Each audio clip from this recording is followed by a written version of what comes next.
Ouais. Comment ça s'est passé pour toi? Est-ce que ça a été facile? Parce que je pense que c'est quelque chose dont on ne parle pas souvent. Le jour où, quand on est prestataire de service, on dit, ben écoute, ma prestation vaut tant. Comment j'arrive? Est-ce que j'ai confiance en moi? Est-ce que j'hésite? Comment ça se passe? Mais en fait, il y a eu cette phase-là aussi avant où j'ai beaucoup discuté justement avec Ludovic et Joséphine sur le prix, comment déterminer le prix, etc. Parce qu'on se pose plein de questions.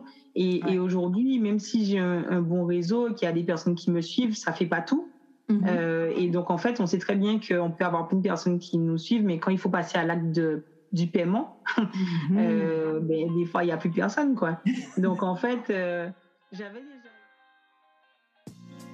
Bienvenue dans Succès Made in Femme, le podcast où vous découvrirez le parcours de femmes entrepreneurs talentueuses et audacieuses, les challenges qu'elles ont pu rencontrer et leur définition du succès.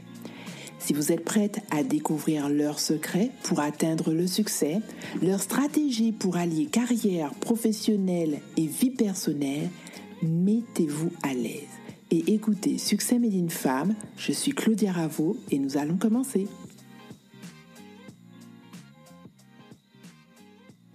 Liza Marie est l'invitée de cette semaine. Senior Human Resources Business Partner au sein d'une entreprise de conseil. Passionnée par les ressources humaines, Liza est devenue en l'espace de 3 ans le relais des infos optimistes de nos territoires et la référence pour les jeunes actifs ultramarins. Dynamique, pétillante, ultra connectée sur LinkedIn, Liza est considérée comme une influenceuse dans l'univers de l'emploi ultramarin. Elle a su, à travers chaque étape de sa vie et de sa carrière professionnelle, en retenir l'enseignement afin de se lancer de nouveaux défis et créer son entreprise tout en restant salariée avec de hautes responsabilités. Son expertise et son engouement pour la promotion des talents et des projets d'outre-mer fait qu'en un seul poste, Liza peut toucher des milliers d'ultramarins et métamorphoser la trajectoire d'un parcours professionnel. Dans cet épisode, vous découvrirez pourquoi et comment Liza a créé son entreprise durant la crise sanitaire, comment utiliser LinkedIn comme levier quand on démarre son entreprise, comment Liza a créé son entreprise tout en restant salariée et sa définition du succès. Bonjour Liza et bienvenue, re-bienvenue sur Succès Made in Femme. Merci Claudia et merci de m'avoir réinvitée, on va dire ça, dans un contexte différent, mais voilà, on a passé une année. Justement, je vérifiais juste avant qu'on commence les dates, puisqu'on a fait un live dans le cadre du confinement et surtout sur le télétravail. Donc là, c'est un nouveau cadre puisque nous t'invitons en tant que femme entrepreneur. Exactement, et ravie d'être là. Oui, puisque beaucoup de choses se sont passées entre-temps. On va dévoiler tout ça. Exactement. Alors justement, tu es aujourd'hui la créatrice de Liza Marie Consulting. C'est ça, c'est bien voilà. ça. Alors, comment et quand sont nées ton entreprise? Alors, en plein dans la crise sanitaire. Voilà. J'aime bien. Tout le monde est dans la restriction, toi tu crées. Parce qu'en fait, c'était un projet qui était déjà dans ma tête avant la crise sanitaire. C'était un projet que j'avais depuis un petit moment. Alors, mais l'entrepreneuriat, c'est quelque chose qui me faisait peur, vraiment. Et en fait, c'est parce que depuis fin 2018 où j'ai commencé à faire des ateliers sur LinkedIn, où pas mal d'entrepreneurs ultramarins que j'ai rencontrés à ce moment-là m'ont dit, Liza, tu voudrais pas créer ta société? Est-ce que tu te rends compte de l'impact que tu as au niveau de l'outre-mer, au niveau de tes posts LinkedIn? Mais j'étais pas prête. Pas prête et je disais, mais je vois pas pourquoi. Mais moi, je fais ça parce que j'adore être sur LinkedIn, j'adore partager. Mais et puis ils me poussaient. Et puis en 2019, je les ai encore rencontrés. Et puis ils m'ont dit, franchement, Liza, si en 2020 tu prends pas le virage, on comprendra pas. L'ultimatum.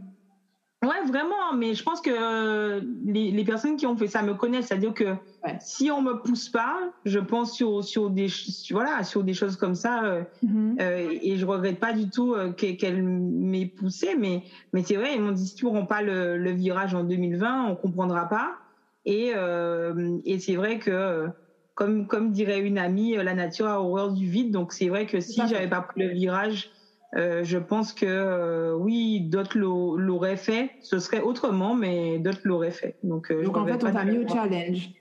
Exactement. Waouh. Alors, quel est le cœur de ton activité, en fait? Alors aujourd'hui, c'est vrai que je débute vraiment, Claudia. C'est-à-dire que j'avance tout doucement parce que je suis salariée, en fait, toujours. Donc j'ai la double casquette, donc jongler avec un poste à responsabilité, une équipe à gérer, les problématiques actuelles de crise sanitaire, de couvre-feu, etc. de la région parisienne, c'est pas forcément évident non plus. Donc c'est vrai que je démarre tout doucement. Donc fin d'année dernière, j'ai accepté d'être ambassadrice sur la plateforme Forest.live. Où je fais du coaching, du coup décrocher une opportunité professionnelle sur LinkedIn ou développer son business sur LinkedIn.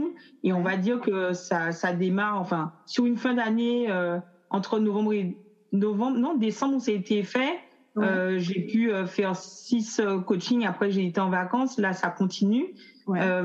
C'est vrai que il y a un fort démarrage en fait sur ça, et c'est vrai que je suis la première à être surprise aussi de l'engouement où je commence tout doucement aussi à avoir des missions de recrutement pour des entreprises ultramarines qui me donnent, voilà. Donc c'est vrai que je démarre tout doucement, mais j'arrive à jongler.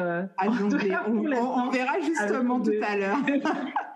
Alors, comment la crise sanitaire a vraiment affecté? Alors, parce que tu as créé en plein durant la crise sanitaire. Aujourd'hui, toi, tu es quand même affecté sur Paris par rapport au couvre-feu. Comment, en fait, cette crise a cristallisé ton envie, ou pas, peut-être, de créer ton entreprise? Et en fait, la crise au début, je pensais que, comme tout le monde, quand elle est arrivée, le confinement est arrivé, je voyais tout le monde autour de moi me dire oui, c'est compliqué. Bon, on était tous concernés, donc c'était beaucoup plus simple à accepter. Et tout le monde me disait j'ai du temps pour faire du sport, j'ai du temps pour faire de la lecture, j'ai du temps pour faire ce que je veux. Et moi, en fait, pas vraiment. Pas vraiment, parce qu'en tant qu'RH en charge des payes, plus de 400 payes, j'avais pas forcément le temps. Il fallait comprendre les nouveaux mécanismes de paye, il fallait comprendre la nouvelle législation sur tout ce qui était relié au chômage partiel, au Covid. Il fallait comprendre en fait comment en fait préserver la santé et sécurité des salariés au sein de l'entreprise et au retour des collaborateurs après la crise. En fait, c'est toutes ces thématiques, le travail à distance, comment manager à distance, comment garder une performance à distance. En fait, toutes ces problématiques qui étaient nouvelles, et ça prend en tant qu'RH beaucoup plus de temps, en fait. Voilà. Donc, en fait, toi, tu as une surcharge de travail. Mais justement, alors, tu as une surcharge de travail dans ton activité de salarié. Et pourtant, tu crées quand même. Je crée quand même parce qu'en fait, si tu te souviens bien, moi, en mars de 2020, juste avant le confinement, était sorti en fait l'article des WAG me concernant.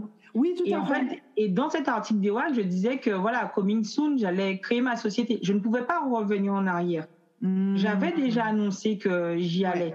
Et en fait, j'avais déjà, au moment où j'avais déjà l'autorisation de ma société, la société dans laquelle je suis, de créer ma société.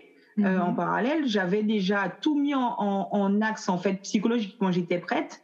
J'avais déjà commencé à faire, mon nom de domaine, l'acheter, etc. Enfin, je pouvais plus revenir en arrière, en fait. C'était déjà bien ancré dans les starting blocks. C'était déjà bien ancré. Il y a des choses qui ont pris plus de temps en termes de formalité parce que moi, je me suis pas donné le temps non plus par la fatigue et tout d'aller plus vite. Mais c'était déjà lancé. Et donc, le retour en arrière, du moment où j'avais déjà commencé à investir dessus, je pouvais plus revenir en arrière, en fait. Ouais. Voilà. Alors, tu nous as dit tout à l'heure justement que tu as commencé à avoir l'idée, qu'on t'a poussé, mais entre l'idée que tu as eue en 2018 et le moment où tu concrétises, c'est-à-dire 2020 pendant la crise sanitaire, tu as quand même un laps de temps de 2 ans à peu près. Qu'est-ce qui, dans ce temps, a finalement abouti à la concrétisation? Est-ce que tu as eu un accompagnement particulier? Est-ce que tu as fait appel à un mentorat? Est-ce que tu as recherché des personnes référentes dans l'entrepreneuriat qui t'ont permis justement d'agir? C'est ça. En fait, j'ai plusieurs personnes. En fait, j'ai on va dire, un coach, on va dire. Alors, coach et ami, donc Ludovic Herbil, qui me suit depuis le début où on s'est rencontrés, qui est maintenant en Martinique, et qui m'a poussé et qui me pousse depuis notre rencontre en 2017. Et pareil, à la même année où une chef d'entreprise aussi, Joséphine Garrick, pareil, qui me suivent depuis le début. Et c'est vraiment mes 2 mentors, en fait, au quotidien et encore aujourd'hui. Et Joséphine, en fait, beaucoup, qui est chef d'entreprise, qui m'a vraiment, en fait, accompagnée dans toutes mes démarches, en fait, et dans tout, me donner des conseils sur la partie entrepreneuriale, sur la partie, en fait, à quoi m'attendre, sur les types de clients, comment réagir, etc., etc. Et donc, je pense que j'avais besoin de ça. Et je pense que c'est pour ça que je ne l'ai pas fait avant. Et, tu as eu de précieux conseils. De précieux conseils, et ils continuent encore les 2 à être là vraiment tout le temps et être au courant de tout et m'aider parce que voilà, moi, j'estime que je suis junior dans le domaine. Et en fait, c'est des personnes, voilà, pour lesquelles j'ai un profond respect parce que je suis plus jeune, mais enfin, pas de beaucoup non plus. Mais depuis la première rencontre, il n'y a pas de jugement ni de quoi que ce soit par rapport au fait que je sois plus jeune. Au contraire, c'est des personnes qui, pour moi, depuis le début à notre première rencontre, me disent aujourd'hui, il n'y a que toi qui ne te rends pas compte de ton potentiel. Voilà. Donc, en fait, c'est pour ça que c'est grâce à elle, du coup, que j'ai la force, entre autres, de continuer, du coup, dans l'entrepreneuriat. Et de finaliser, donc, en fin d'année. En fin d'année. Voilà. Alors, justement, là, tu as de précieux conseils. Mais qu'en est-il de cette phase? Parce que sur LinkedIn, sur les réseaux sociaux, tu donnes beaucoup de conseils déjà. Tu partages énormément d'astuces, mais tout ça, c'est gratuit.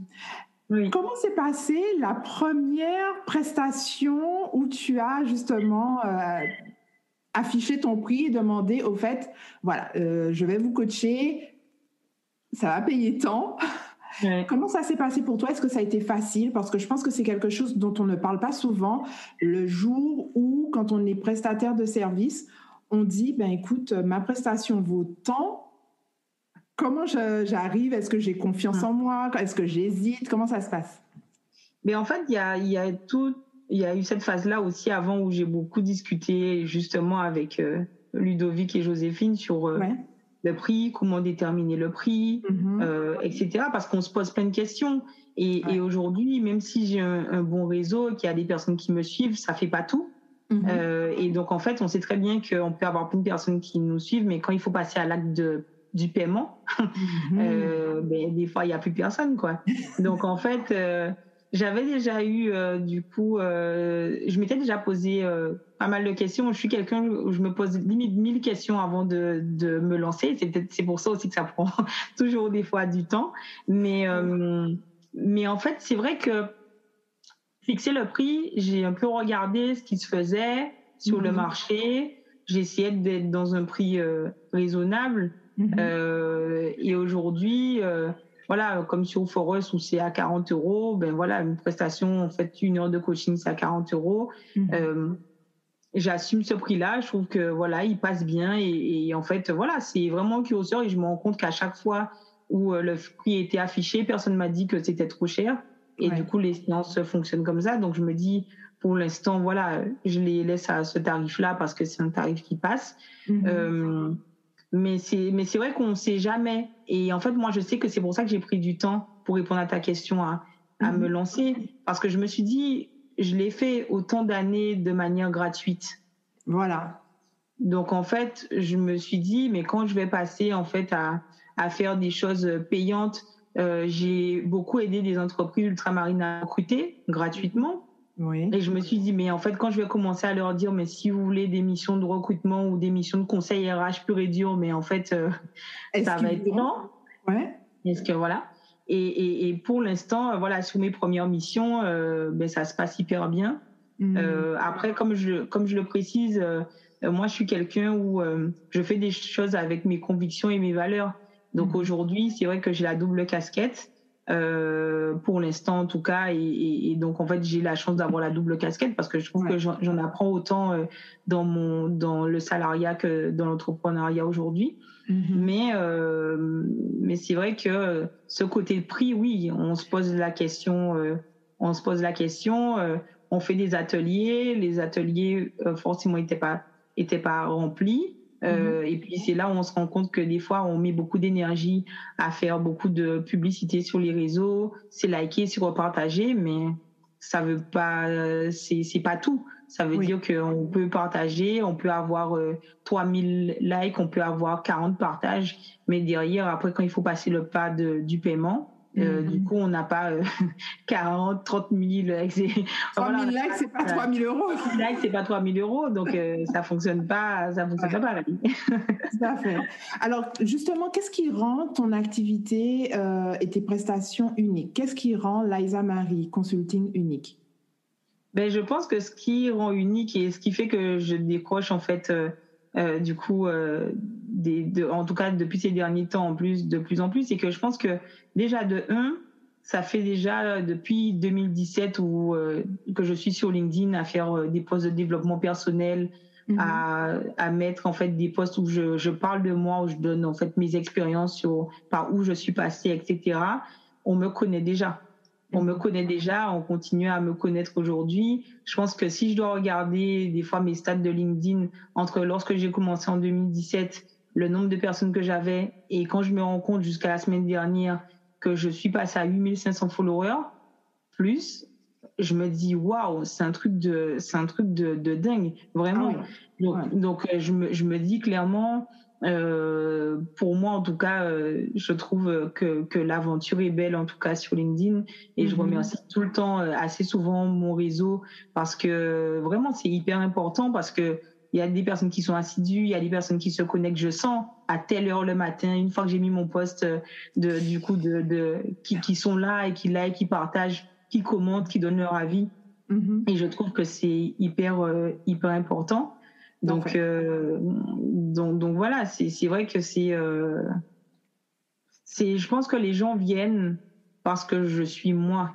C'est-à-dire que j'adore dire en fait que c'est mon authenticité, c'est ce qui revient. C'est qu'aujourd'hui, je n'ai pas peur de raconter mon histoire, je n'ai pas peur de dire par où je suis passée, je n'ai pas peur de dire les difficultés par rapport à ce que j'ai vécu et que je continue à vivre. Et surtout, je pense que je reste une personne simple et que je n'ai pas de certitude. Je n'ai pas de certitude. Et les temps qui courent. Voilà, exactement. On vit déjà dans un monde d'incertitude, donc je n'ai pas de certitude. J'ai pas la prétention d'être meilleure que qui que ce soit. Je suis pas en compétition avec qui que ce soit. Si je dois être en compétition, c'est avec moi-même. Donc en fait, j'ai une manière du coup d'aborder les choses, de parler vrai, de dire les choses sans de donner des conseils astucieux aussi.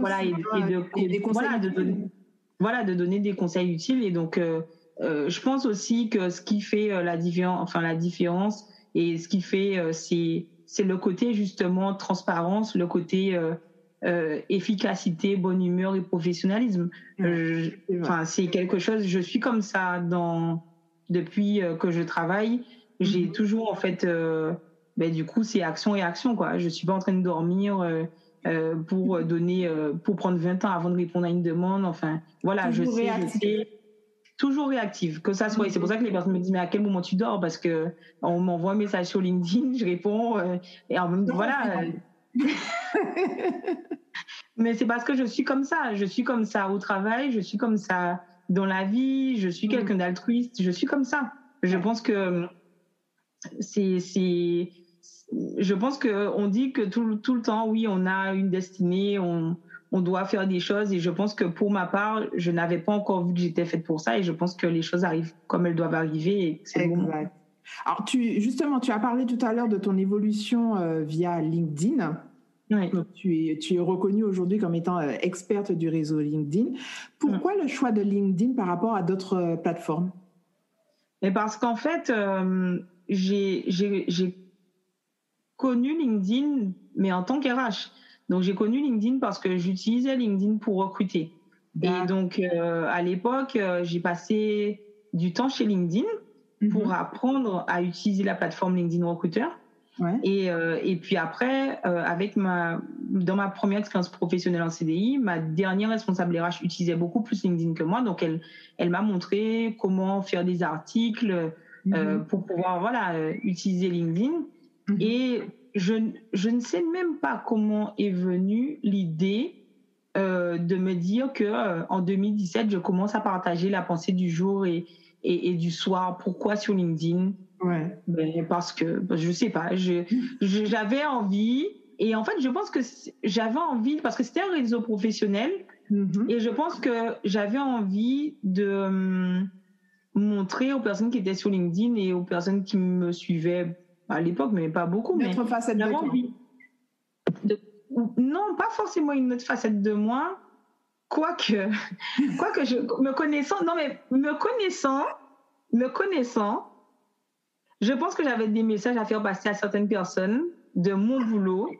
Me connaissant, je me connais comme ça. Au fait. Je pense que, pensée du jour. Je pense que dans le jardin de qui ça doit tomber.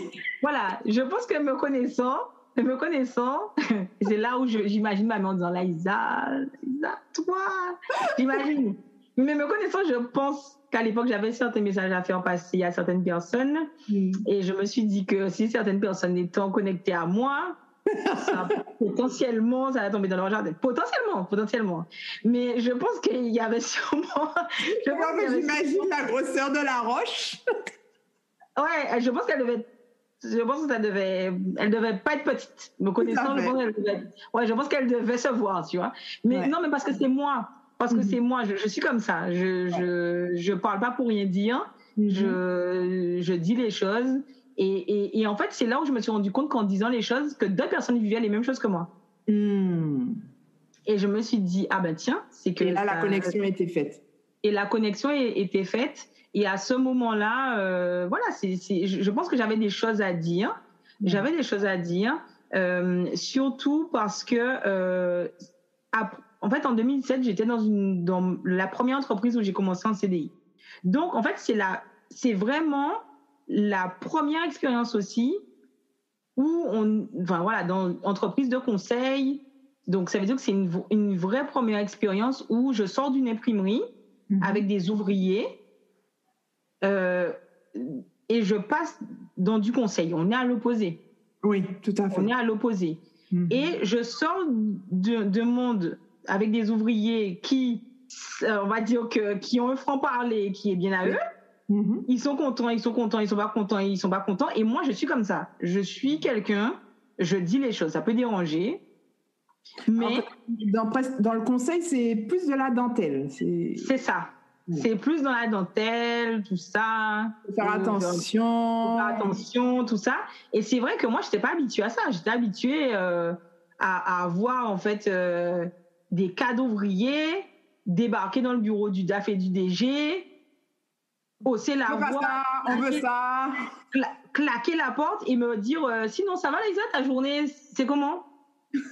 mais en fait, parce qu'en gros, c'était pas contre moi qu'ils avaient un truc. En fait, ils mélangeaient pas les choses. C'est-à-dire que moi, tu viens de me voir en train de claquer la porte, tout ça, mais c'est pas à toi que... Je devais juste exprimer mon ressenti, point. Exactement. Donc, c'est vrai qu'après, passer du côté conseil, avec une population d'ingénieurs, de docteurs, on est sur du haut niveau, on est sur du haut niveau. Et c'est vrai que on dit bon, j'arrive là-bas. Il y a plus de protocole Oui, du coup, première expérience professionnelle, je crois que je devais avoir 24 ans et demi. J'arrive là-bas, c'est une nouvelle expérience pour moi, grosse équipe RH, alors qu'avant, on était juste 2. Ouais. Quand je suis arrivée, on était 28. J'étais la plus jeune. J'étais la plus jeune du service. Ah ouais, la dynamique est complètement différente. La dynamique est complètement différente. Ouais. Donc, c'est vrai qu'on se rend compte que c'est plus pareil. Et c'est vrai que c'est là où je pense que dans cette expérience où j'ai vécu pas mal de choses, pas mal de choses pas très simples, et que je pense que lorsque j'avais envie, je pense, à cette époque-là sur LinkedIn, après avoir vécu 5 changements de business model, voilà, la direction qui change, tout ça, on change d'organisation plusieurs fois. Donc, une réadaptation des tensions. C'est ça, on fait une fusion. Après la fusion, on fait un plan de sauvegarde de l'emploi. Plan de sauvegarde de l'emploi où mon poste est concerné, où je dois recevoir du monde alors que mon poste est concerné, mais je dois comprendre le concept pour moi, pour les autres. Enfin, à 29 ans, tu te dis, OK. Ouais, ça fait beaucoup. Ça fait beaucoup. Et en fait, j'avais ce besoin, parce que j'ai eu plusieurs personnes à ce moment-là qui m'ont dit, comment à 29 ans, on sort indemne d'un plan de sauvegarde de l'emploi? Parce que tout le monde dit, on a ça en deuxième partie de carrière RH. Et en fait, et beaucoup ne sortent pas indemnes de ça parce que des RH finissent en dépression, décident de changer de carrière du tout. Et du coup, les personnes me disaient, mais Eliza, toi, tu parles de ça avec un recul. Je dis pas que ça m'a pas affectée, je mentirais, mais il fallait que j'avance, en fait. Oui. Fallait avancer, j'avais pas envie de rester sur ça. Et c'est vrai que sur LinkedIn, je pense que j'avais ce besoin de dire qu'on peut vivre ça tôt dans sa carrière. Et on peut, en fait, malgré les difficultés, continuer, en fait, à avancer. Ouais. En fait, je pense que j'avais ce message-là à faire passer, qu'on peut avancer. Et LinkedIn était la meilleure des plateformes. Alors, tu as parlé justement du fait que LinkedIn soit un tel avantage pour toi en tant que RH. Mais comment tu as utilisé LinkedIn comme levier dans ta création d'entreprise? Alors, c'est vrai que j'ai utilisé LinkedIn pour la création d'entreprise. Alors, c'est vrai que, comme je disais, je suis au début. Mais je dirais que contrairement aux personnes qui, par exemple, elles font leur business model et elles se disent, oui, est-ce que j'aurai des clients, etc. Pour ma part, mais en fait, c'est les clients qui étaient déjà là, et qui attendaient que je me lance, ou là où j'étais hyper effrayée à l'idée de créer ma société. En gros, c'était le contraire. Tout le temps, on me disait, oui, mais Eliza, quand est-ce que tu vas créer ta société? Quand est-ce que tu vas créer ta société? Et blocage, quoi. En fait, toi, tu avais déjà fait ton étude de marché. Ben moi, c'est pas que j'avais. Ouais, oui, l'étude de marché était déjà là. Et en fait, c'était à moi de me bouger, en fait. Clairement. Et quel est pour toi le principal avantage de LinkedIn pour les entrepreneurs? Puisque tu commences justement, et je pense que c'est intéressant de savoir pour tous ceux qui sont au début de leur activité professionnelle dans l'entrepreneuriat, quel est le principal avantage de LinkedIn? Mais je dirais que LinkedIn, c'est un réseau professionnel. Et je dirais, même si en fait on est dans un secteur d'activité qui n'est pas forcément la musique ou l'artistique ou médias, etc., il est vrai que si on veut faire un crowdfunding, par exemple, où on veut toucher d'autres personnes, des investisseurs, etc., mais on va pas trouver les investisseurs sur Instagram. On va pas trouver les investisseurs sur Facebook.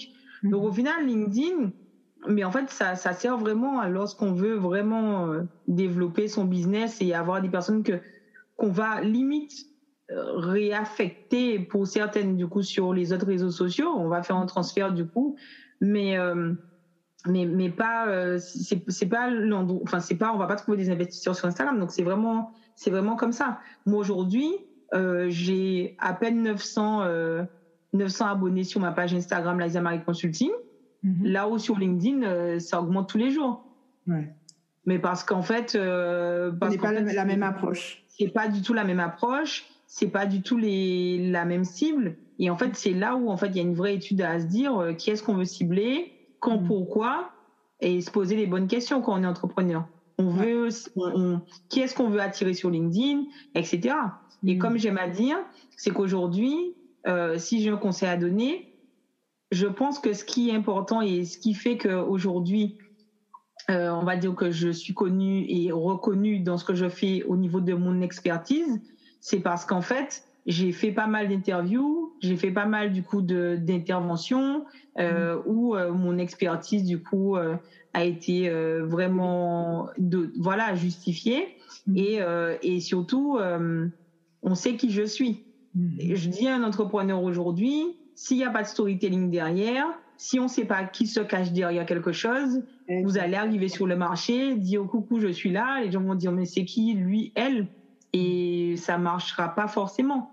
Parce qu'aujourd'hui, et je pense que c'est toujours en fait l'histoire de la personne, le pourquoi du comment elle veut créer sa société. Pour moi, toutes les personnes aujourd'hui qui fonctionnent et qui réussissent dans l'entrepreneuriat, on est dans Success Made in Femme, donc on va parler des femmes, mais on va parler de ça. Quand je regarde des personnes comme Shirley Billot, quand je regarde des femmes comme Marie-Inès Rommel, mais en fait, pour moi, elles ont été plébiscitées, franchement. Exactement. Donc pour moi, c'est des femmes du coup qui sont impressionnantes parce que, ou Kelly Massol, du coup pareil, c'est des femmes qui pour moi derrière ont une vraie personnalité où en fait elles en imposent.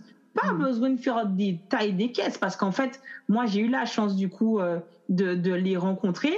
Et pour moi, je trouve que c'est des femmes qui sont d'une simplicité. Donc, je pense que ce qui compte aussi, et ce qui attire en fait les personnes à nous, c'est l'énergie qu'on a.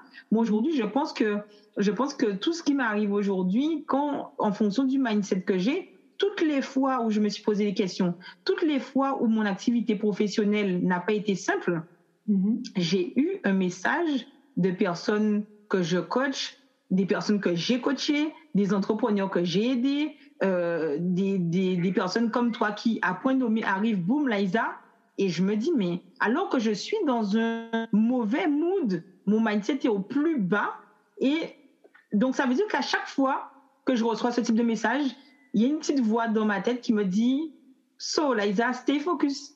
Exactement. Stay focus. Eyes on the prize. Mais oui, mais parce qu'en fait, au final, en fait, c'est à chaque fois qu'il y a un truc qui te détourne en fait de là où tu dois aller, il y a c'est du coup, tu vois, comme si tu as 10 000 anges gardiens qui te disent pourquoi tu fais ça? Ben, reviens là.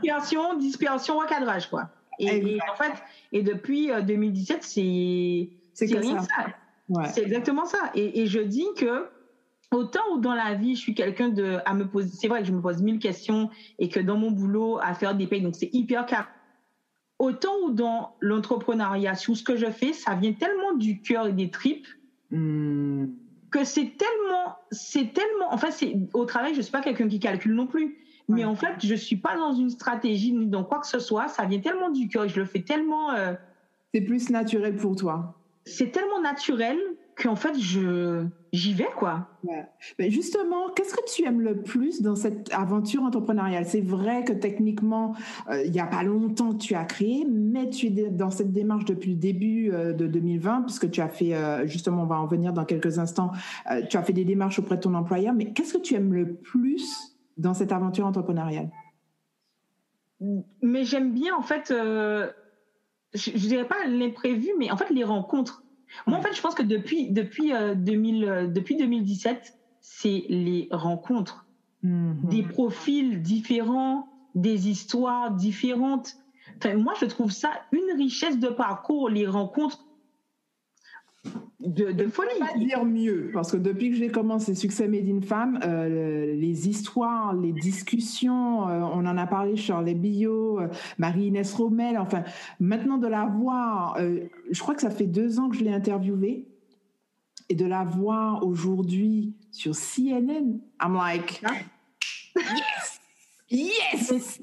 Mais oui, et c'est un truc de fou, parce que Marie-Inès, on se suit, on like sur nos pages et tout, etc. Ouais. Et en fait, c'est quelqu'un que j'apprécie beaucoup. Et en fait, quand en 2019, c'est ça ou pas? Oui, en 2019, je crois. En 2019, elle est venue à Grigny. Elle est originaire de Grigny. J'habite pas très loin. Ouais. J'habite pas très loin.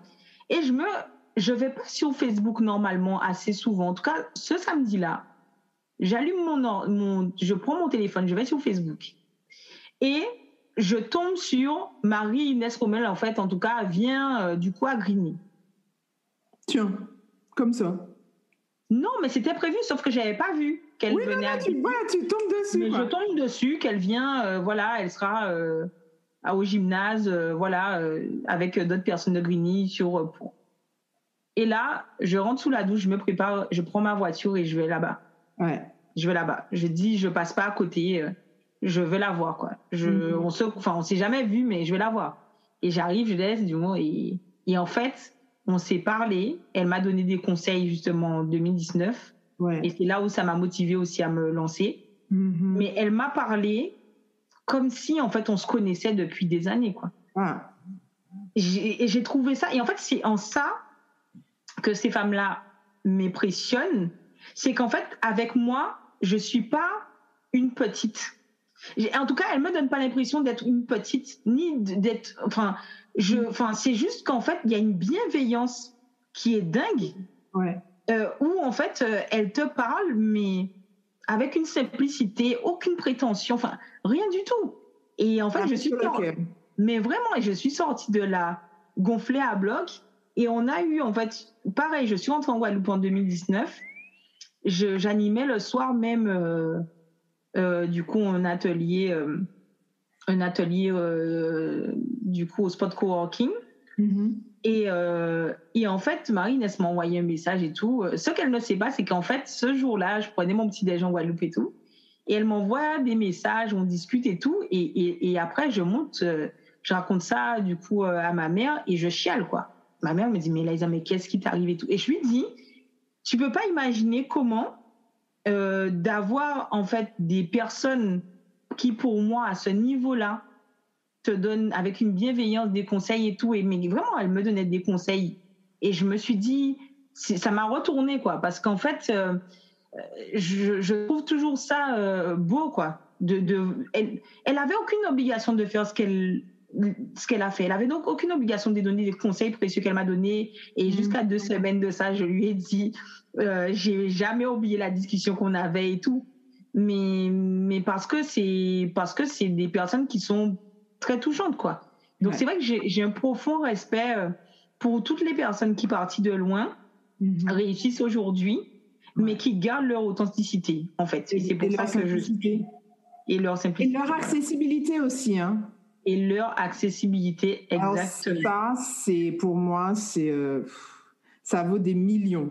C'est-à-dire pouvoir contacter ces femmes et oui, ben écoute, quelles sont les disponibilités plat, tu fais ah d'accord, ok. C'est aussi simple que ça. Voilà, c'est ça. C'est aussi simple que ça. Exactement. Alors, tu nous as dit tout à l'heure justement que tu avais encore les 2 casquettes. Oui. Que tu as dû, tu vas nous expliquer un petit peu comment ça s'est passé parce que tu as parlé d'autorisation. Oui. Comment ça se passe avec ton employeur?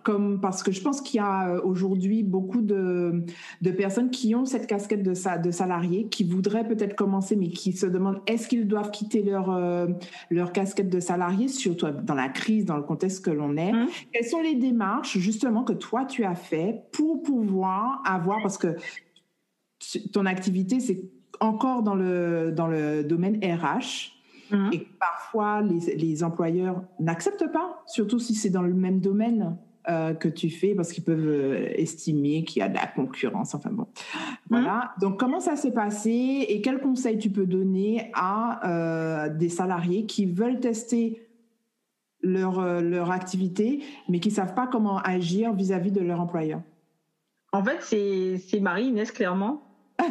Quand je l'ai rencontrée, vraiment, c'est Marie-Inès qui m'a dit, Laïsa, si j'ai un conseil à te donner, regarde bien les spécificités de ton contrat. C'est pas à toi que je vais apprendre ça, t'es RH.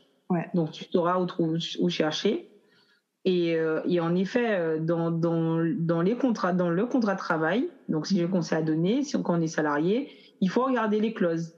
Parce qu'en effet, du coup, mon contrat précise bien, je suis pas dans le financement d'innovation, Mais il y a du coup une clause qui précise que je dois mon entière activité à mon employeur. Et donc, si je veux créer une activité à côté, concurrente ou non, je dois en informer ma direction. C'est spécifiquement écrit. Et donc, du coup, j'ai été sur Internet, j'ai essayé de fouiller, courrier, demande d'autorisation, mais j'ai trouvé que une autorisation quand on est dans la fonction publique. Ouais, c'est vrai. Après, je me suis dit, écoute, Laïsa, comme dit ma mère, je parle beaucoup de ma mère, mais parce que ça fait partie des femmes des référentes, exactement. Et ma mère me dit, je t'ai pas envoyé à l'école pour rien. Des fois, elle me dit ça. Trouver une solution. Voilà, en gros, je t'ai pas envoyé à l'école pour rien, t'es pas RH pour rien. Donc, j'avais la petite voix de ma mère, en gros, je t'ai pas envoyé à l'école pour rien. Et j'ai construit un courrier, quoi. J'ai construit un courrier avec des choses que j'ai vues de la fonction publique. J'ai essayé de trouver un truc où j'ai demandé l'autorisation, du coup, à mon DRH de l'époque. J'ai présenté mon courrier, il m'a fait une réponse. Et puis voilà, donc ça a été acté. Après, j'en ai parlé aussi quand même aux fondateurs et aux PDG de la société pour leur dire. Ça ne pose pas de problème parce qu'en fait, aujourd'hui, sur LinkedIn, tout le monde sait dans ma société ce que je fais sur LinkedIn. C'est pas un secret. Après, je fais tout ce que je fais, c'est toujours hors temps de travail. Donc, ça n'a pas d'impact. Et tant que ça n'a pas d'impact non plus sur mon travail, sur mon professionnalisme et mon efficacité, il n'y a pas de sujet en fait. Donc c'est ça le truc. Donc je pense que du moment où si ça avait un impact sur la qualité de mon travail, ça aurait changé. Aujourd'hui, mon équipe est plus grande et je pense que j'ai pas. Ils sont toujours satisfaits. Ils sont toujours satisfaits. Voilà, il y a une croissance de la société. Je gère beaucoup plus de collaborateurs. Et voilà, donc j'y arrive quand même. Donc après, ils savent mon attachement pour l'outre-mer. On a un site aussi à La Réunion. Ils savent mon attachement pour tout ça. Donc c'est sûr que, mais en fait, il n'y a pas forcément de concurrence c'est vrai que ils voient bien que aujourd'hui toutes mes actions pour le moment sont axées sur l'outre-mer. Ouais. Donc c'est vrai que ça n'a pas il n'y a pas de sujet en fait. Tu viens de dire que justement, ton activité, tant que c'est en dehors de ton temps de travail, ça pose pas de problème. Mais maintenant, vient la question. Tu fais un boulot de 35 heures. Oui. Ton activité professionnelle que tu viens de créer, c'est en dehors de ton temps de travail. Il y a 24 heures dans une journée. Je dis ça, je dis rien. Comment tu fais pour gérer les deux sans t'épuiser? Parce que là, faut nous donner une solution. Hein? Je pense qu'il y a un moment où il faut que tu dormes. Ouais. Oui, mais en fait, et en sachant qu'il y a le décalage horaire et tout ça. Je te remercie de préciser. En plus, j'ai une forte capacité de charge de travail. Ok. Et je pense que je le dis parce que c'est totalement vrai. Le fait d'avoir évolué dans le conseil depuis 8 ans, quand on est dans ce type de secteur d'activité qui bouge tout le temps, où tout c'est pour hier, la flexibilité, l'adaptabilité, les deadlines serrées, etc. C'est des choses qu'on a l'habitude de gérer. J'ai un caractère aussi, une force de caractère, une force de mentale qui fait que j'arrive à gérer. J'ai une organisation aussi qui est pas mal. Et puis aujourd'hui, mais bizarrement, j'arrive en étant entrepreneur à beaucoup mieux m'organiser qu'avant, depuis janvier. C'est bizarre. Ouais. C'est-à-dire qu'aujourd'hui, là où avant, ton flow, j'ai trouvé mon équilibre. Aujourd'hui, où des personnes qui me contactent sur LinkedIn, j'ai des messages sur LinkedIn tous les jours. Pourtant, du coup, j'arrive à répondre pendant ma pause déjeuner ou le soir. Et après, je dis à tout le monde de m'envoyer des mails, des fois pour des questions, un peu pour quand elles veulent échanger.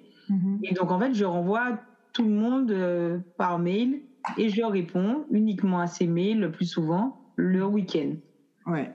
Le week-end, mais pas le samedi, par exemple le dimanche. Et après, je planifie le dimanche ce que tout me colle sur la semaine.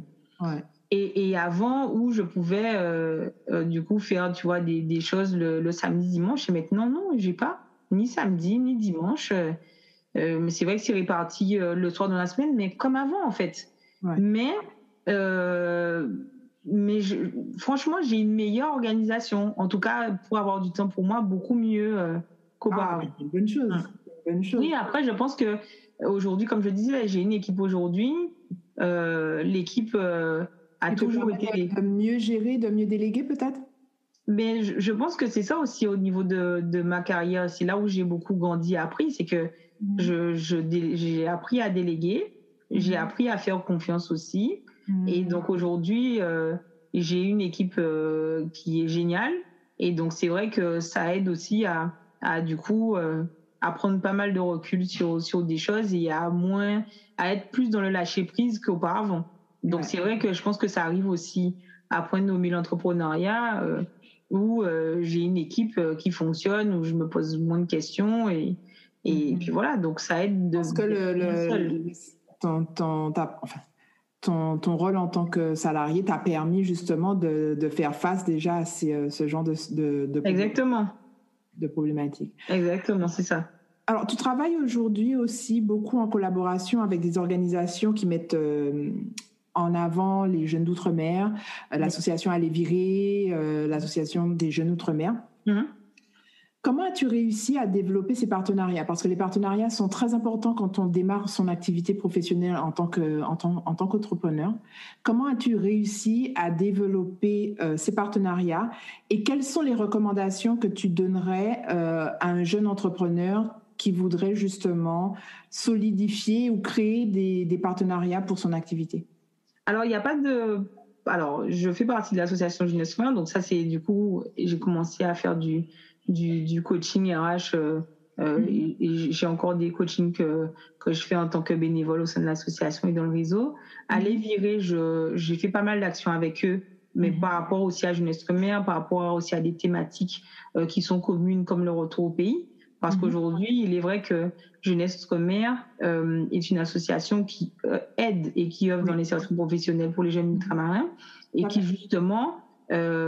cet aspect du coup de coaching et en fait Aller Virer du coup à les partenariats avec des entreprises, Jeunesse Outre-mer aussi en a, mais on va dire que Aller Virer ne fait pas du coup cette partie d'aider les jeunes sur la partie par exemple CV, l'aide de motivation, stratégie de recherche, etc. D'accord. Donc en fait c'est complémentaire, c'est complémentaire et c'est en ça où les deux associations, de par en fait leur activité qui sont complémentaires, en fait, tu vois, je suis dedans. Donc, le milieu ultramarin est très petit, mais il n'y a pas de partenariat, tu vois, comme... Non, en fait, tu t'investis au sein de ces organismes par le bénévolat.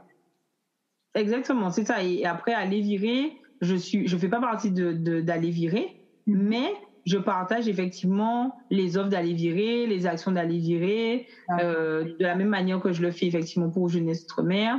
Et puis voilà, parce qu'en fait, comme sur mon LinkedIn, je partage toutes les initiatives, tous les projets, en faveur du coup de l'Outre-mer. Donc en fait, pour moi, dès que ça peut aider, je partage. Là, j'ai pas besoin d'avoir un partenariat avec. Dès que je crois du coup aux actions qui sont menées, du coup j'y vais quoi. Voilà. Une des solutions pour quelqu'un qui voudrait, je dirais, entrepreneur qui voudrait être dans un secteur particulier, le bénévolat est un axe possible quoi. Mais après, c'est-à-dire le bénévolat est dans un axe possible.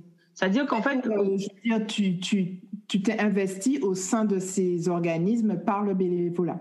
Oui, c'est-à-dire qu'au début, comme je disais, j'avais déjà un projet du coup en tant qu'RH de transmettre, parce que en gros c'est comme ça que c'est venu, de transmettre. C'est un projet que j'avais en 2016, de me dire, j'ai eu des ultramarines en entretien.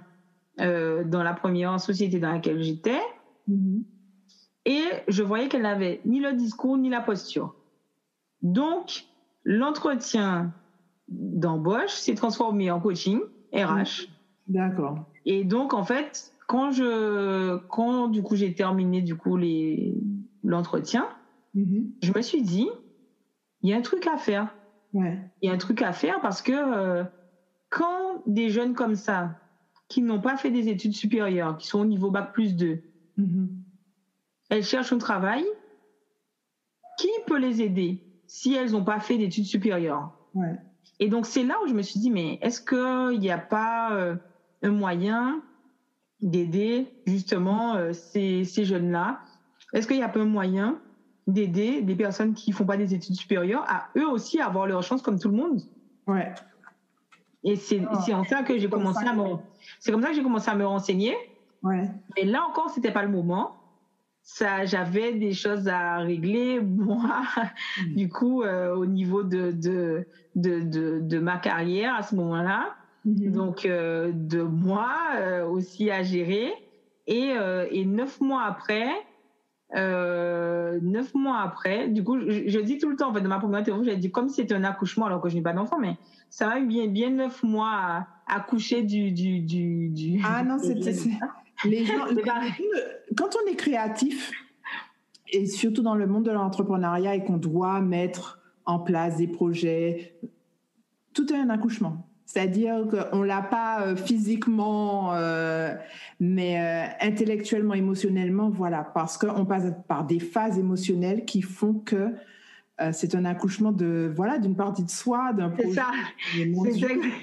C'est exactement ça. Et donc après, c'est là où je me suis dit, OK, maintenant que tu as réglé ce que tu avais à régler, tu peux, ton projet de trouver comment accompagner des jeunes, utiliser ta casquette RH pour transmettre, cherche. Et en fait, donc en fin d'année 2016, c'est là aussi où j'ai quitté la première société dans laquelle je suis restée 5 ans et demi. Ouais. Et en janvier, quand j'ai posé ma démission en janvier 2017, fin janvier 2017, le lendemain, Jeunesse Outre-mer me contactait pour me demander si qu'ils avaient vu que j'étais RH c'était sur LinkedIn et ils me proposaient d'être coach. Mais tout s'est imbriqué du coup par rapport à ça. Tout s'est imbriqué et encore une fois, comme je te disais, c'est que les choses doivent se faire au moment où elles doivent se faire. Ouais. C'est-à-dire que ce projet-là, je l'avais déjà depuis. J'avais déjà tenté avec une autre association parce que j'avais fouillé, cherché, etc. Et puis après, j'avais laissé. Et puis après, le lendemain où j'ai posé ma dème, comme si c'était le moment, après de se dire, voilà, c'était le moment, voilà. Donc en fait, quand j'ai reçu le message, j'ai dit c'est un truc de fou parce que c'est un projet que j'avais laissé. Et puis après, encore LinkedIn. Comme quoi, c'était ta destinée. Exactement, je pense que c'était ma destinée, en effet. Alors, en 3 ans, tu es devenue la référence des infos optimistes pour les Outre-mer sur LinkedIn. Tu as plus de 8000, combien tu m'as dit? 8500. 8500 connexions sur LinkedIn. Maintenant, tu as une carrière de plus de 10 ans en RH. Certains définissent tout ceci comme étant un succès. Mais est-ce que ça correspond à ta définition du succès? Mais je pense que le succès, pour moi, enfin, chacun peut avoir sa définition du succès. Parce que pour moi, aujourd'hui, quand on réussit quelque chose, quelle que soit en fait la grandeur de la réussite, c'est un succès. Tout à fait. Ouais. Donc en fait, dire en fait que c'est un succès pour moi, oui, comme ça peut pour quelqu'un d'autre, ça peut ne pas l'être. Mais pour moi, dès qu'on réussit quelque chose sur un objectif qu'on s'est fixé ou qu'on ne s'est pas forcément fixé, parce que de base je ne m'étais rien fixé du tout, mais j'estime que oui, du coup, c'est un succès de se dire ça, en sachant que, je le disais à quelqu'un d'autre récemment, que je pense que si on me l'avait dit il y a 10 ans que j'aurais fait ça, je n'y croirais pas. Parce que la personne m'a dit quand je lui ai dit ça que c'est dur ce que tu dis, mais j'aurais pas parié sur moi-même. J'aurais pas parié sur moi parce que j'étais un peu la personne qui écoutait beaucoup la vie des autres ou qui était beaucoup affectée par le regard des autres. Et même petite, en fait, quand on devait aller juste dans des anniversaires, moi, j'étais greffée à la jupe de ma maman parce que j'aimais pas l'inconnu, j'aimais pas parler aux personnes que je connaissais pas, j'aimais pas la nouveauté, j'aimais pas le changement. Enfin, il y a plein de trucs que j'aimais pas. Donc, mais par contre, ce qui est sûr, c'est que le caractère... Là, ça a changé 180 degrés. Hein? Ouais, mais ce qui est sûr, par contre, c'est que le caractère que j'ai, le côté, tout le temps, ma mamie, elle me dit la tête sur les épaules et le caractère que j'ai, ça, par contre, je l'ai toujours eu. Ouais. Mais c'est vrai que le côté, en fait, d'aller vers les autres, en tout cas, peut-être la peur du regard des autres ou la peur d'être jugé ou la peur de pas mal de choses, c'est quelque chose qui au niveau de ma vie, du coup, au tout début, était différent. On a toujours des peurs. Et après, il y a des peurs aussi parce que c'est l'éducation. Il y a des peurs aussi parce que... Il y a des peurs qui ne nous appartiennent pas. Hein. Il y a des peurs qui ne nous appartiennent pas ou des peurs de l'histoire aussi qu'on a. Des peurs du fait de partir à 17 ans et demi et d'arriver dans une hexagone qu'on ne connaît pas avec des choses pour s'adapter. Des références culturelles complètement différentes. Exactement. Et donc, je pense qu'il y a pas mal de choses qui font que on est différents. Mais aujourd'hui, c'est vrai que je pense que oui, il y avait le côté 2017 où j'ai appelé cette année pour moi l'année de la Renaissance parce que je pense que c'était une nouvelle moi. J'aime à dire que cette année-là, j'ai l'impression que j'étais un oiseau qui est sorti d'une cage. J'ai l'impression qu'on m'a libérée dans cette année-là, mais je pense que je me suis libérée. Je me suis libérée d'un poids, je me suis libérée de la parole, je me suis libérée de pas mal de choses que j'avais pas forcément... Tu es devenue ta propre priorité. Je suis devenue ma propre priorité et j'ai beaucoup plus assumé qui j'étais. Et j'avoue que j'en avais peut-être rien à cirer non plus de ce que les gens pouvaient dire de moi. Alors, à proportion gardée, parce qu'il y a encore des choses qui m'ont touchée et qui continuent à me toucher du coup des choses qui peuvent être dites, par exemple. Mais à un degré moindre, hein. À un degré moindre, et plus ça va aller, plus ce sera à un degré moindre. Mais je pense que oui, j'aurais pas misé sur moi du tout. Je pense que j'aurais pas misé sur moi. Et aujourd'hui, regarde-toi. Ouais, on va dire ça. mais c'est vrai, et ça fait partie de sortir aussi de sa zone de confort. Je pense le fait d'avoir démissionné 2 fois en 2017 quand même, et d'avoir écouté mes propres envies aussi. D'avoir choisi toi-même.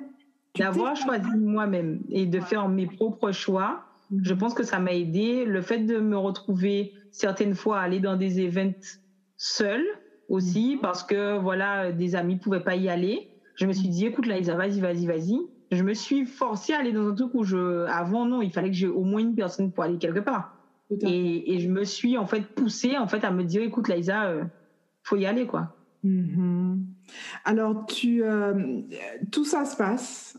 On est en 2020, voilà, tu as créé, tu renais au fur et à mesure, puisque je pense que de toute façon, la renaissance, c'est par étapes, un peu comme les enfants. C'est-à-dire que quand on renaît, on est d'abord à 4 pattes, après on est un petit peu on marche, on est sur les 2 pieds, et puis après il y a l'éclosion parfaite. Pour toi, 2021, quels sont les projets de Liza Marie Consulting? Ben, je pense que les projets de Liza Marie Consulting, c'est de continuer à avancer, de continuer à avancer. J'ai pas envie de donner des perspectives. On est, comme je dis, dans un monde d'incertitude, donc j'ai pas envie de me donner non plus de pression en me disant oui, je dois atteindre tel truc de chiffre d'affaires, Liza Marie Consulting, non. J'ai envie que Liza Marie Consulting, ok, c'est là, mais que je continue à m'éclater en fait. Ouais. C'est ça en fait que je souhaite, c'est que je continue en fait à m'éclater en 2021 et à avancer sans prise de tête et à continuer à surfer sur cette vague où je me pose pas de 1000 questions et que je m'éclate dans ce que je fais. Parce qu'aujourd'hui et depuis que ça soit avec le bénévolat, que ça soit en fait aujourd'hui avec ma société, mais en fait il faut que je m'éclate. Il faut que je m'éclate. Et surtout, il faut qu'il n'y ait pas de contraintes. Il faut que ça soit... En gros, depuis toutes ces années, on me dit, oui, Laïsa, t'as ça à côté, c'est ma soupape, en fait. Ouais. Moi, tout ça, c'est ma soupape. Donc, en fait, si ça devient limite trop axé boulot, tout ça, et que je perds, en fait, le smile, et du coup, je perds le plaisir à faire ce que je fais, malgré, effectivement, la fatigue d'une journée, comme tu dis, ou une journée à 24 heures. Si ça commence à devenir une contrainte, si ça commence à devenir une charge, si je m'éclate plus, ce sera plus la peine, hein, concrètement. Ouais. Donc pour toi, c'est encore de continuer le plaisir. Oui, c'est continuer le plaisir, c'est continuer en fait à servir du coup les entreprises qui n'ont pas des RH du coup à fonctionner, aux personnes qui n'ont pas les moyens forcément d'atteindre leur objectif professionnel, à leur donner les meilleurs conseils RH possibles pour qu'ils puissent atteindre leur objectif. En fait, c'est ça. Là où en fait je suis fière en fait, c'est à chaque fois que je reçois un message de quelqu'un qui me dit Laïsa, j'ai trouvé grâce à toi, etc.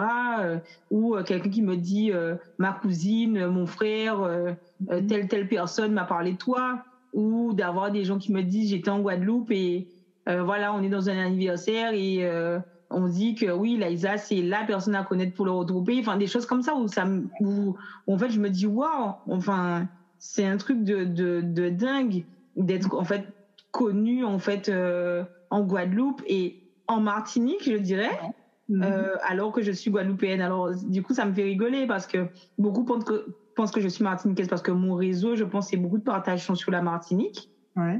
Mais c'est vrai que pour moi, c'est kiff-kiff, quoi. Guadeloupe, Martinique... L'essentiel, c'est le retour au pays après. Hein. L'essentiel, c'est le retour au pays et en fait, les actions pour l'outre-mer en général. Mais c'est hyper plaisant de se dire que j'ai l'impression de servir à quelque chose. Et en fait, c'est ça qui aujourd'hui, qui m'éclate aujourd'hui. C'est qu'en fait, comme je te dis, c'est tellement naturel, c'est tellement pas forcé que en fait, ça fait plaisir de voir ça. Donc en fait, j'ai envie que Laïsa Marie Consulting soit toujours en fait soit quelque chose qui m'éclate, que ça soit quelque chose d'authentique, propre avec mes valeurs, que ça reste humain et que en fait que je sois pas dans une optique argent, quoi, parce que ça me ressemble pas du tout et j'ai pas envie. Je dis toujours en fait dans mon boulot, dans la vie. Et du coup, sur Laïsa Marie Consulting, je ne vendrai pas mon âme au diable, en fait. Et l'argent n'est pas mon moteur, je suis désolée, ce n'est pas le mien. Ça peut être pour d'autres personnes et tant mieux pour elles. Ce n'est pas le mien. Donc, en fait, moi, tant que je suis heureuse dans ce que je fais, tant que je suis en bonne santé, c'est primordial. Et tant que je peux aider, ben, tant mieux. Je ne sais pas de quoi est fait demain. Les gens vont écouter peut-être l'interview, vont se dire, ouais, elle dit ça là, maintenant, mais quand ben, je verrai si je change ou pas après. Donc, tu prends ta contribution et que ça correspond à ce que exactement. C'est le plus important. Mais aujourd'hui, je m'éclate comme ça et donc j'espère m'éclater encore longtemps en 2021 avec Laïsa Marie Consulting. Voilà. Alors, dernière question. Quel conseil donnerais-tu à quelqu'un qui souhaite créer justement une agence de consulting dans le même secteur que toi? Parce que toi, tu as créé durant la crise sanitaire. Ouais. Quelles sont les 3 astuces pour pouvoir bien démarrer son activité? Parce que de plus en plus, on constate que les gens se tournent vers l'entrepreneuriat avec la crise sanitaire. Quels sont les 3 conseils? Je dirais qu'il faut bien définir son projet, bien définir son projet en amont, se faire accompagner vraiment. C'est important. Ouais. C'est important parce que seule, je pense que je n'aurais pas passé le pas, clairement. Les contours de l'entrepreneuriat, ce qu'on ne voit pas, toute la paperasse administrative. Franchement, je pense que me connaissant autant où déjà que je gère l'administratif à mon boulot, le fait du coup de le faire et pour toi, c'est autre chose. Hein.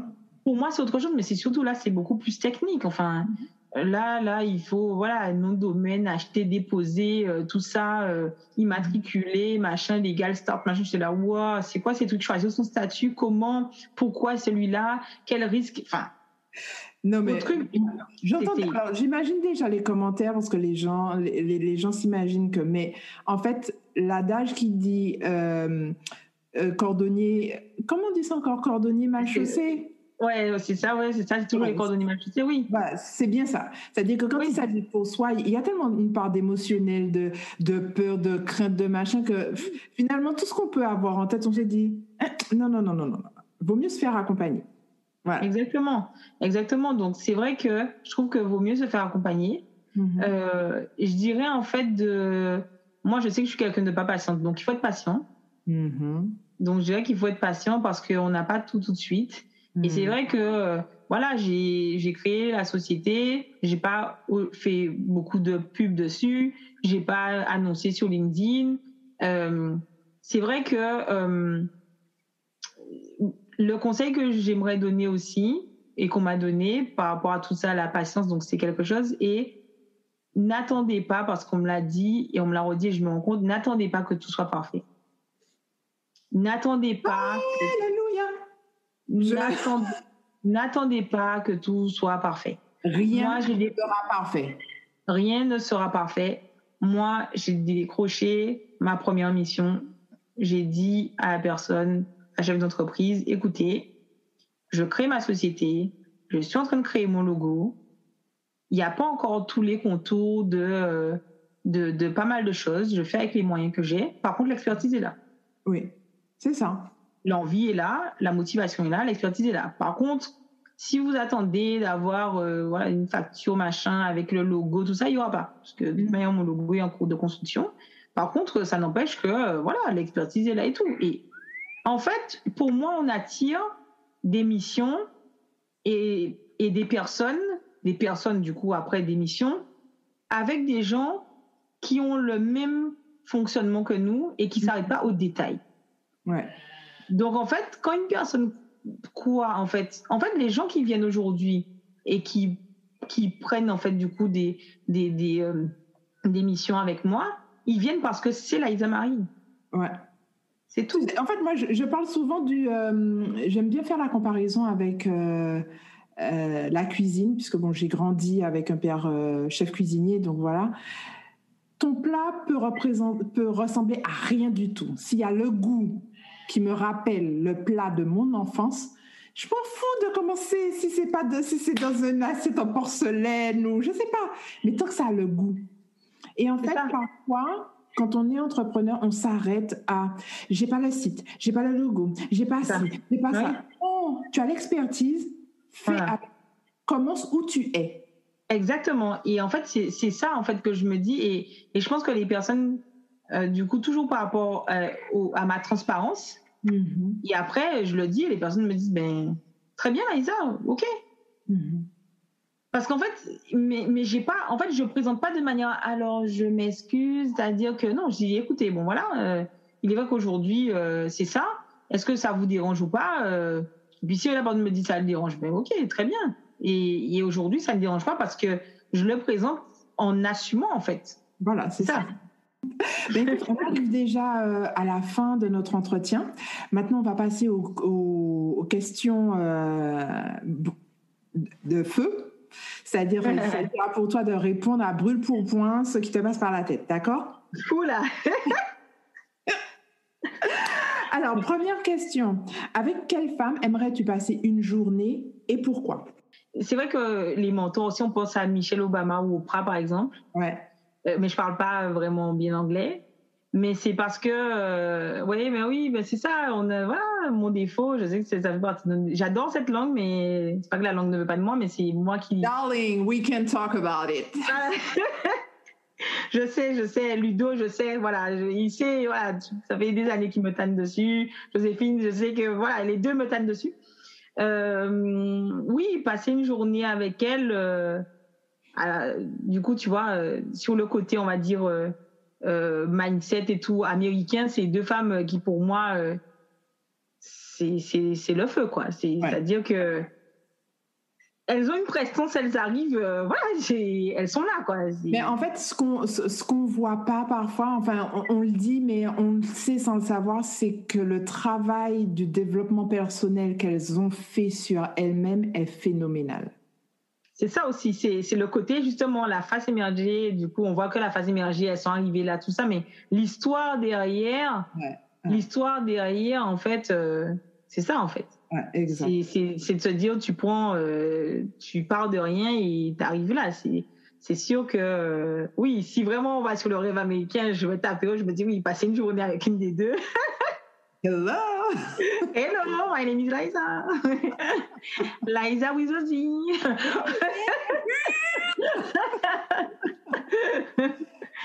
Deuxième question. Quel conseil donnerais-tu à la femme que tu étais quand tu avais 20 ans? Je dirais d'arrêter de me soucier du regard des autres et de ce que les gens pensent.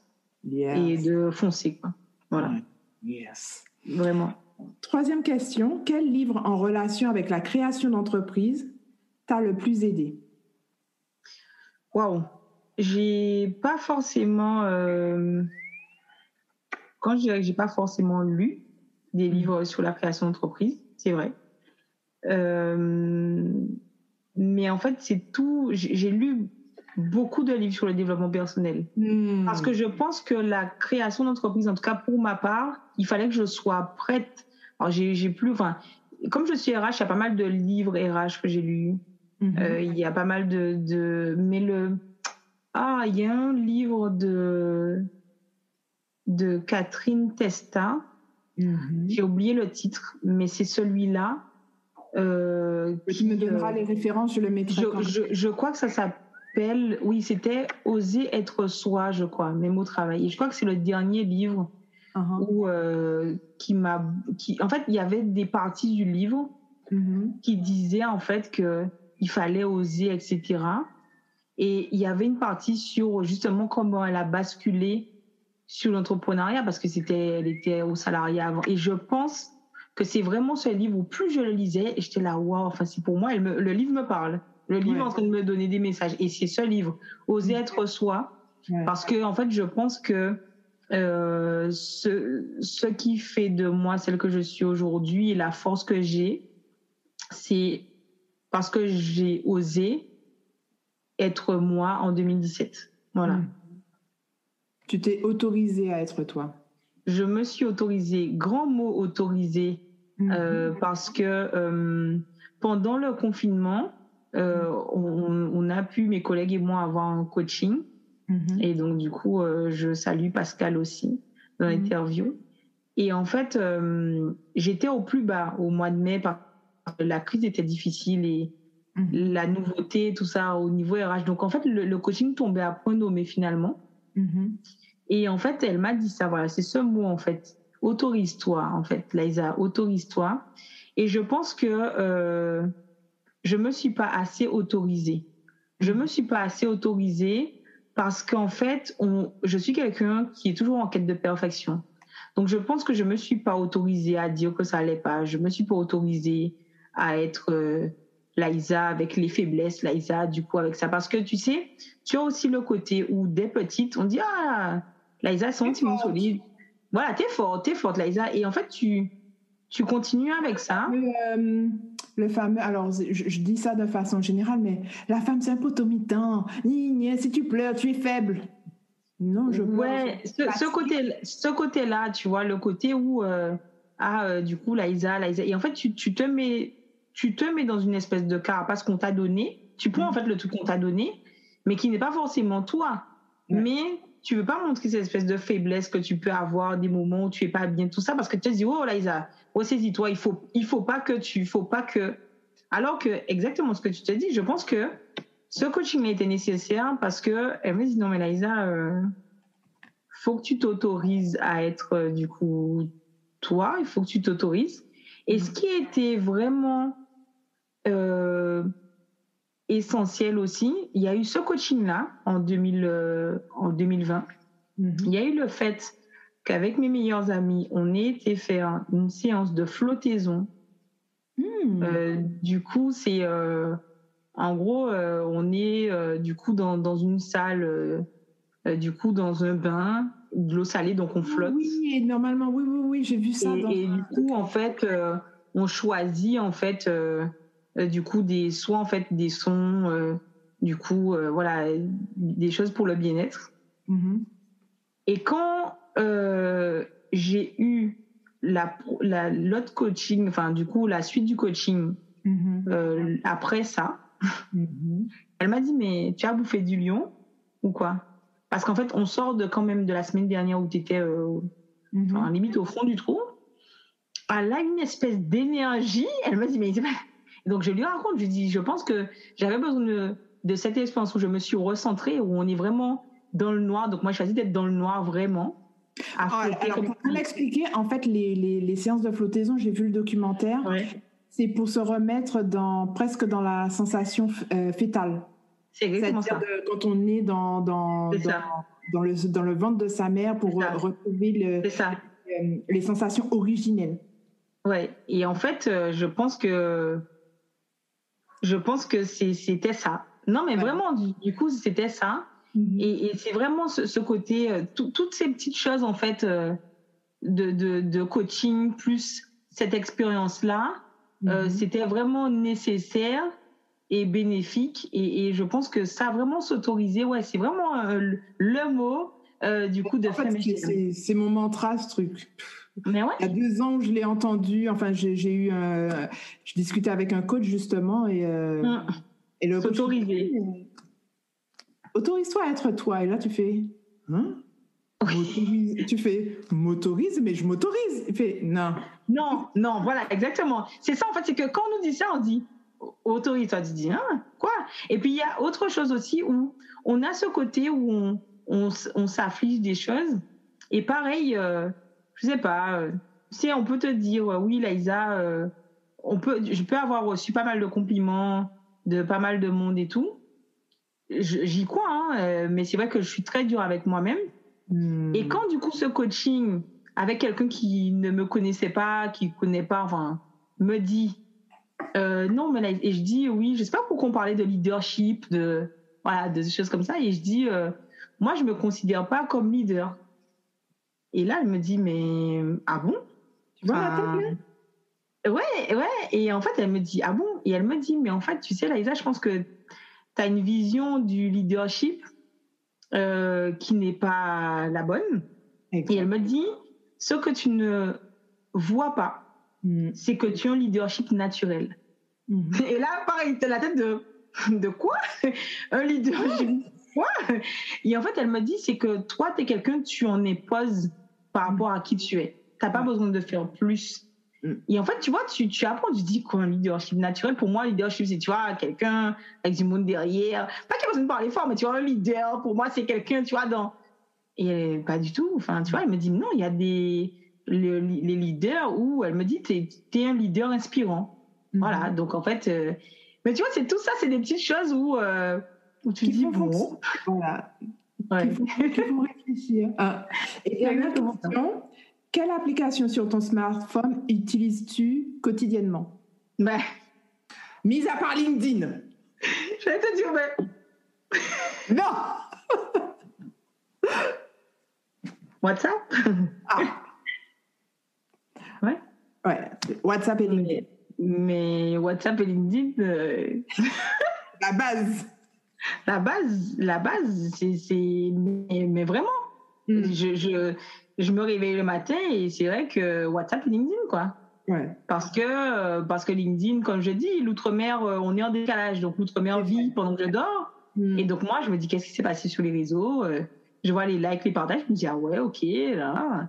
Oui, j'ai pas... Désolé, je n'ai pas d'application de gestion de quoi que ce soit. Ou de toute façon, LinkedIn gère tout pour toi et WhatsApp répond à tout pour toi.